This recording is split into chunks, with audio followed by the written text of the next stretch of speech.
Welcome to achievers academy. तो हमारा 2022 का क्वेश्चन पेपर कंप्लीट हो चुका है। जो आज हम इस वीडियो में क्वेश्चन पेपर करेंगे वो है एचटेट 2021 का टीजीटी साइंस का पेपर यहाँ पे हम डिस्कस करेंगे और उसके अंदर बायोलॉजी सेक्शन। अब ये वीडियो इम्पॉर्टेंट है टीजीटी स्टूडेंट्स के लिए भी प्लस पीजीटी वालों के लिए भी ये वीडियो इम्पॉर्टेंट है, पीजीटी बायो स्टूडेंट्स के लिए। अब देखो फर्स्ट क्वेश्चन है एनिमल किंगडम से। प्रीवियस वीडियो में भी जो हमने क्वेश्चन किया था कहाँ से आया हुआ था, एनिमल किंगडम से।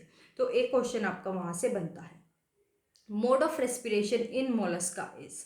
मोलस्का आपका फाइलम है और इसके अंदर मोलस्का के अंदर आपके जो भी सॉफ्ट बॉडी एनिमल्स हैं वो सारे यहाँ पे इंक्लूड होते हैं। और यहाँ पे हमसे पूछा है कि वो रेस्पायर किस तरीके से करते हैं। तो मोलस्का के अंदर 2 टाइप्स का रेस्पिरेशन होगा।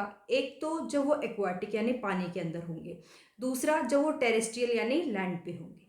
तो यहाँ पे जब वो एक्वेटिक होते हैं तो उनका जो रेस्पिरेशन होगा वो ब्रोंकियल होता है, लेकिन जब वो टेरेस्ट्रियल होते हैं तो उनका जो रेस्पिरेशन होता है दैट इज पल्मोनरी। तो आपका बी और सी राइट ऑप्शन है, तो थर्ड ऑप्शन यहाँ पे राइट हो जाएगा।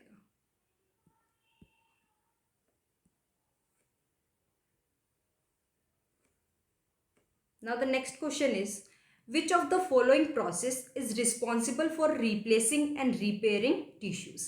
यहाँ पे हमसे पूछा है कि कौन सा ऐसा प्रोसेस है जिसमें जो हमारे टिश्यूज़ जो हमारे क्या होता है डेथ हो जाती है जिन टिश्यूज़ की, मतलब जिनको दोबारा से रिपेयर करना पड़ता है या फिर नए टिश्यू आपके किस प्रोसेस से बनते हैं। तो देखो सेल डिवीज़न होता है। अब सेल डिवीज़न जैसे माइटोसिस हो गया, मियोसिस हो गया, इसमें क्या हो गया, जो एक सेल है सिंगल सेल ही क्या करके डिवाइड होके हमारे 2 नए सेल्स बनाता है।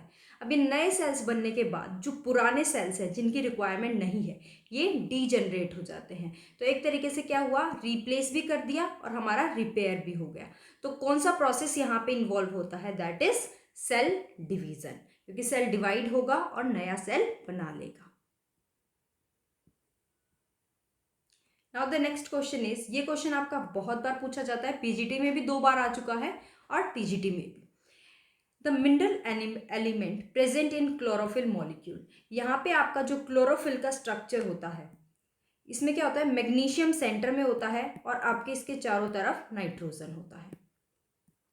ये तो आपका क्लोरोफिल का क्या होता है, हेड होता है। और फिर इससे अटैच होती है आपकी क्लोरोफिल की टेल जिसको हम बोलते हैं फाइटोल टेल, जिसमें आपका ऑक्सीजन भी होता है और CH ग्रुप होता है। तो ये आपको स्ट्रक्चर क्लोरोफिल का पता होना चाहिए। तो यहाँ पे आपसे पूछा क्या है, कौन सा मिनरल एलिमेंट है जो क्लोरोफिल के अंदर प्रेजेंट होता है। तो अभी देखा जो क्लोरोफिल का स्ट्रक्चर होता है, हेड होता है, उसमें सेंटर में जो प्रेजेंट होता है दैट इज मैग्नीशियम।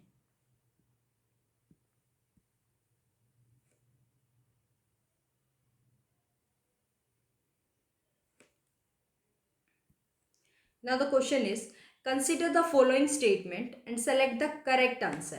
यहाँ पे असर्शन गिवन है यानी एक स्टेटमेंट गिवन है और फिर उसी स्टेटमेंट का रीजन गिवन है जिसके अंदर हमें बताना है कि यहाँ पे करेक्ट आंसर कौन सा होगा। तो फर्स्ट स्टेटमेंट है, parenchyma is the most abundant tissue in plant body. Plant body के अंदर सबसे ज़्यादा, देखो ये कौन सा चैप्टर है, टिश्यूज़ वाला जो आपका चैप्टर है प्लांट टिश्यू, वहाँ से क्वेश्चन है। वहाँ पे उस दिन भी बताया था मैंने, जो टिश्यूज़ वाला चैप्टर है वहाँ से भी 1 मार्क्स आपका बनता है। तो यहाँ पे स्टेटमेंट है कि देखो आपके 3 टिश्यू होते हैं, पेरेन्काइमा होता है, कोलेनकाइमा और स्क्लेरेन्काइमा। तो जो सबसे ज़्यादा आपका प्लांट्स के अंदर टिश्यू है, जो मतलब एक टाइप का बेसिक टिश्यू है, दैट इज पेरेन्काइमा। तो यहाँ पे हमारी जो असर्शन है राइट है कि सबसे ज़्यादा जो अबंडेंट यानी सबसे ज़्यादा जो प्लांट्स में टिश्यू प्रेजेंट है दैट इज पेरेन्काइमा। अब इसका रीज़न कि क्यों ज़्यादा प्रेजेंट है, अब यहाँ पे बिकॉज लगा के देखो, because parenchyma is the simple permanent tissue. ये एक तरीके से क्या हो गया, स्टेटमेंट आपकी ये भी करेक्ट है बट ये इसका रीज़न नहीं है, क्योंकि पेरेन्काइमा सिंपल परमानेंट टिश्यू होता है लेकिन इसकी वजह से ये अबंडेंट नहीं होता। सिंपल परमानेंट टिश्यू तो हमारे 3 होते हैं, पेरेन्काइमा भी सिंपल परमानेंट है, कोलेनकाइमा भी और स्क्लेरेन्काइमा भी। जो कॉम्प्लेक्स परमानेंट टिश्यू होते हैं वो होते हैं हमारे जाइलम और फ्लोएम, और ये 3 हमारे सिंपल परमानेंट टिश्यू और ये दोनों हमारे कॉम्प्लेक्स परमानेंट टिश्यू। तो यहाँ पे हमारा असर्शन और रीजन दोनों ही स्टेटमेंट करेक्ट है, पर ये इसकी करेक्ट एक्सप्लेनेशन नहीं है। तो assertion and reason both are correct, but the R is not the correct explanation of A. Now the next question is complete metamorphosis occurs in. देखो अब मेटामॉर्फोसिस क्या होता है। देखो मॉर्फोसिस मतलब मॉर्फोलॉजी से रिलेटेड होगा। मॉर्फोलॉजी क्या, आपकी body, external parts, external structure. अब जब कोई भी स्टेज है, जब किसी के अंदर भी मॉर्फोलॉजी मतलब पूरी बन जाए, मतलब पूरा अडल्ट बन जाएगा, और वो अडल्ट कहाँ से आया होगा, मेटामॉर्फोसिस हुआ है, मतलब पहले आपकी इनिशियल स्टेजेस आई होंगी और उसके बाद अडल्ट बना है। कैसे, जैसे शुरू में आपका एग बन गया, एग के बाद आपका लार्वा बन गया, फिर आपकी प्यूपा स्टेज आ गई, फिर आपका अडल्ट बन गया। इस तरीके से आपका एग से क्या बना, अडल्ट बना है। अगर इस तरीके से मेटामॉर्फोसिस हुई है तो उसको हम बोल देंगे कंप्लीट मेटामॉर्फोसिस। अब कंप्लीट मेटामॉर्फोसिस को हम क्या बोलते हैं, होलो मेटाबोलस। ठीक है, कंप्लीट मेटामॉर्फोसिस के लिए भी अगर मतलब डिफिकल्ट एग्जाम करना हो तो ये टर्म भी लिखी मिल सकती है, होलो मेटाबोलस। अब कंप्लीट मेटामॉर्फोसिस होता किसके अंदर है, इंसेक्ट्स के अंदर मेनली, और आपका यहाँ पे मॉस्किटोज के अंदर, इनके अंदर, तीनों के अंदर आपका पैरामोटा मेटाबोलस होता है, मतलब कंप्लीट नहीं हो पाता है।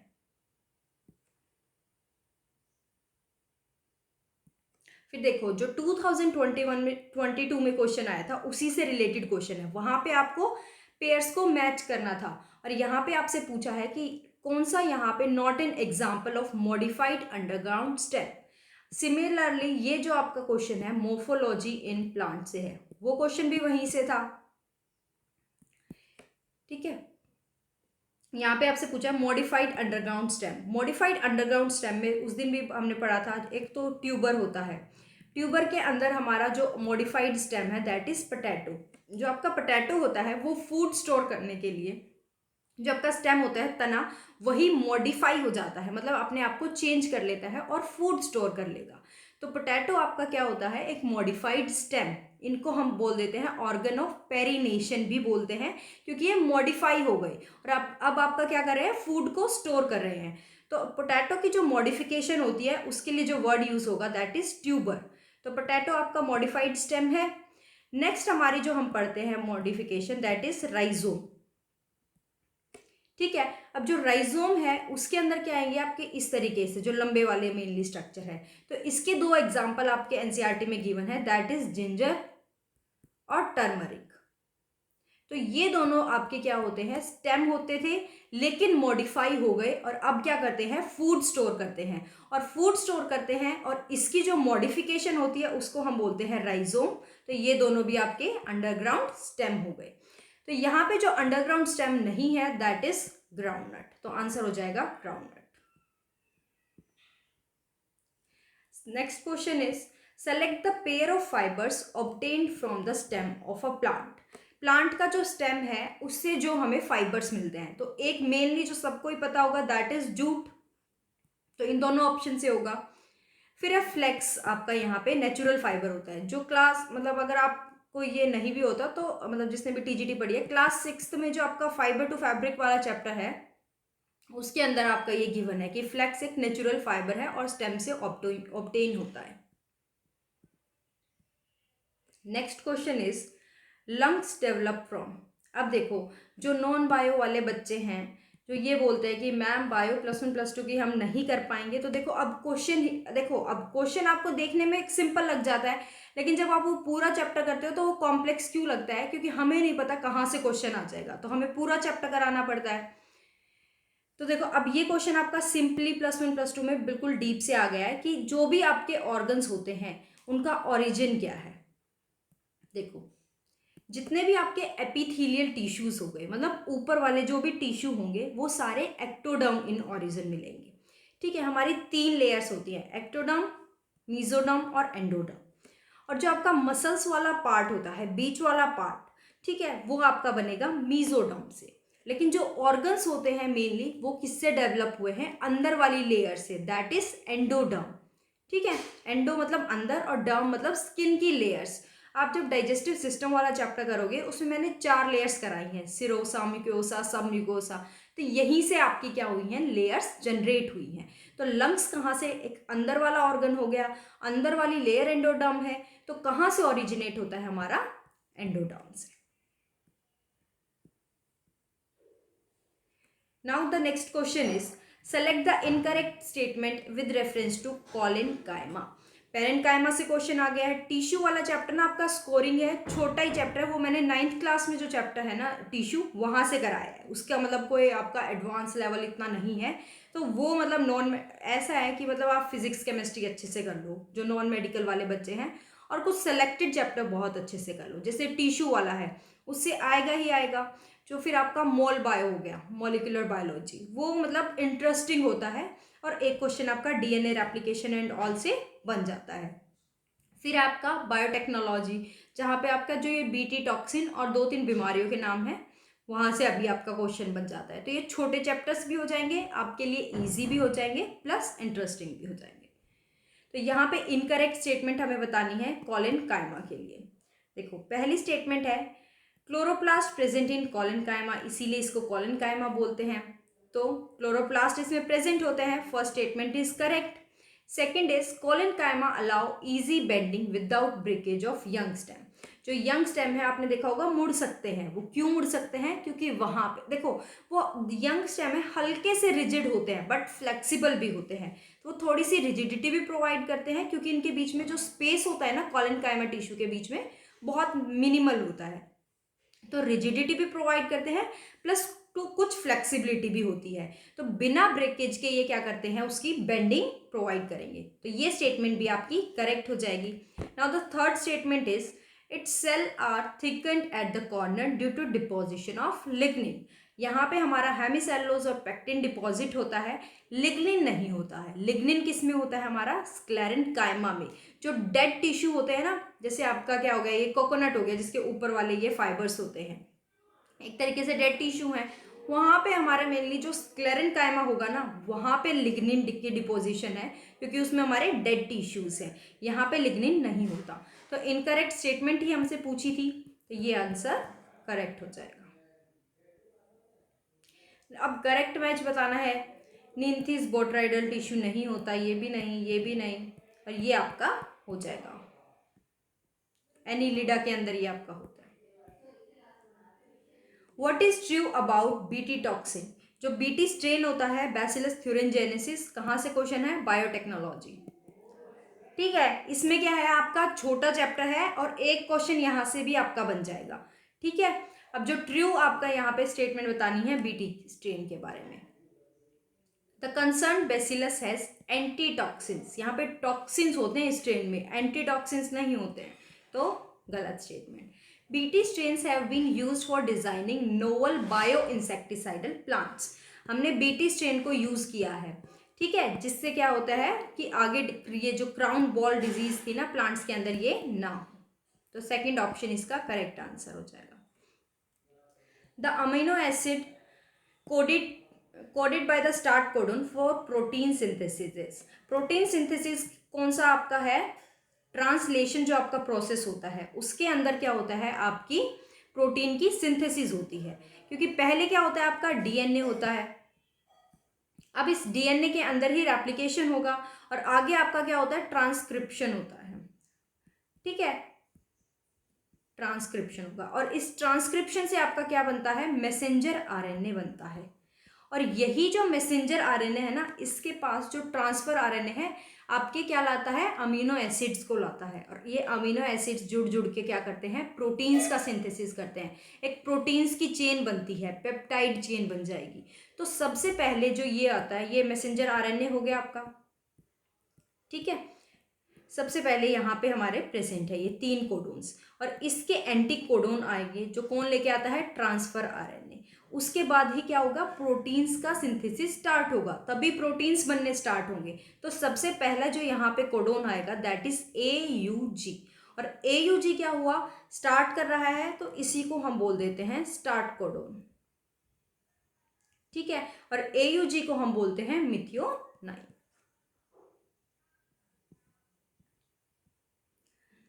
नॉट करेक्टली मैच, यहाँ पे आपको इनकरेक्ट बताना है। पहला, ये सिमिलरली बायोटेक्नोलॉजी के अंदर गिवन है, एग्रोबैक्टीरियम ट्यूमिफेशियन, इसी के अंदर उस डिजीज का क्योर किया था बीटी स्ट्रेन से, तो टीआई प्लाज्मिड ही इंस्टॉल किया था, करेक्ट है। कॉस्मिड भी आपका एक वेक्टर डीएनए है।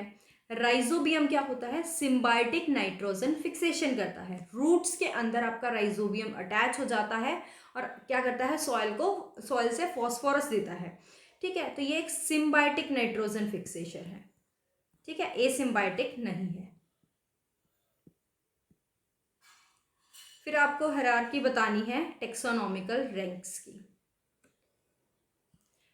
देखो, सबसे जो छोटा टेक्सोन होता है, इस अकेले को हम क्या बोलते हैं, टेक्सोन,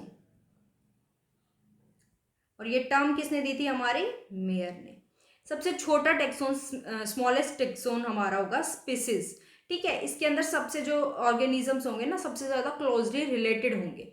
फिर इसके बाद आता है हमारा जीनस, फिर हमारा आता है फैमिली, कोफ, ऑर्डर और क्लास, फिर हमारा फाइलम और डिवीजन,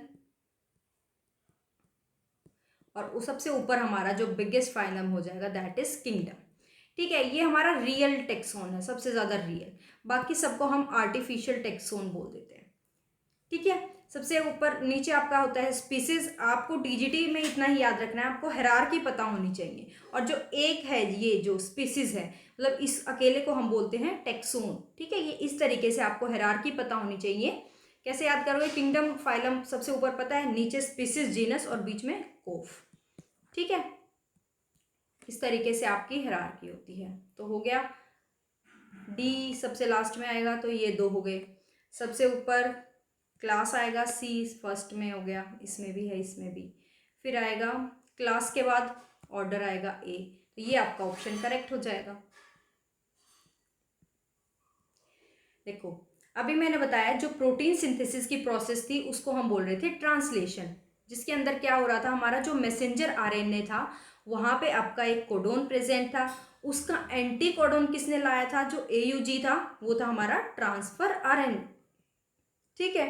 तो ट्रांसफर आरएनए क्या हुआ, एंटी कोडोन को ला रहा है, इसीलिए इसको हम अडप्टर मॉलिक्यूल बोलते हैं। तो यहाँ पे आंसर हो जाएगा दैट इज ट्रांसफर आरएनए। जो adapter molecule in the process of translation is known as transfer RNA. अब जिन बच्चों को ये चैप्टर भी कॉम्प्लेक्स लगे ना, वो क्या करना, छोटी छोटी वीडियो किसकी देख लेना, ट्रांसक्रिप्शन की, रेप्लिकेशन की और ट्रांसलेशन की, ठीक है। और बेसिक बेसिक जो ह्यूमन जीनोम प्रोजेक्ट है उसको पढ़ लेना।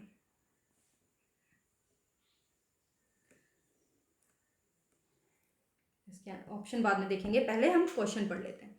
काउ ईट ग्रास, जो आपकी गाय है वो क्या करती है, ग्रास खाती है, एंड बोथ हैव सेल्स, और दोनों में सेल है। अब काउ क्या है, एक एनिमल है, तो ये क्या हुआ, इसको हम कंसीडर करेंगे एनिमल सेल। ग्रास क्या है, आपका प्लांट है, तो इसको हम कंसीडर कर लेंगे हम प्लांट सेल, ठीक है। अब इनके रिगार्डिंग हमें क्या करनी है, स्टेटमेंट्स बतानी है। The cow cells are bigger than the grass cells, तो आपका प्लांट सेल बिगर होता है एनिमल सेल से, तो ये आपकी गलत statement. Cow cells have plastids and small vacuoles, जो देखो उसके अंदर जो एनिमल सेल है ना, उसके अंदर स्मॉल वैक्यूल तो होता है, प्लांट सेल का वैक्यूल क्या होता है, बड़ा होता है, इसी की वजह से उसका साइज भी बड़ा है। और काउ सेल्स में लेकिन प्लास्टिड नहीं होता, ये प्लांट सेल की कैरेक्टरिस्टिक है, तो ये भी इनकरेक्ट हो गया। फिर है ग्रास सेल यानी plant cell have cell wall, plants के अंदर क्या होती है, जो प्लांट सेल है उसमें सेल वॉल होती है, मेनली किसकी बनी होती है, सेलुलोज की, एंड वैक्यूल्स, तो ये आपका ऑप्शन करेक्ट है, C statement. Next is grass cells have centrosome. अब द ग्रास सेल क्या है, प्लांट सेल है, और प्लांट सेल में आपका सेंट्रोजोम नहीं होता। सेंट्रोजोम किसकी कैरेक्टरिस्टिक है, आपकी एनिमल सेल की, तो ये भी आपका इनकरेक्ट ना। तो cow cells have cell membrane, animal cell में आपकी सेल मेम्ब्रेन होती है, प्लस माइटोकॉन्ड्रिया भी होता है, जिसको हम बोलते हैं powerhouse of the cell, तो ये स्टेटमेंट भी करेक्ट है। तो आपकी सी और ई दो स्टेटमेंट यहाँ पे करेक्ट हो जाएंगी। Third option is the correct answer. तो यहाँ पे हमारा 2021 का पहले सॉल्यूशन हो गया था और 2021 का अभी हो गया है। जो भी आपको प्रॉब्लम आ रही है आप कमेंट सेक्शन में ड्रॉप करके मुझे बता सकते हैं। तो ओके, थैंक यू।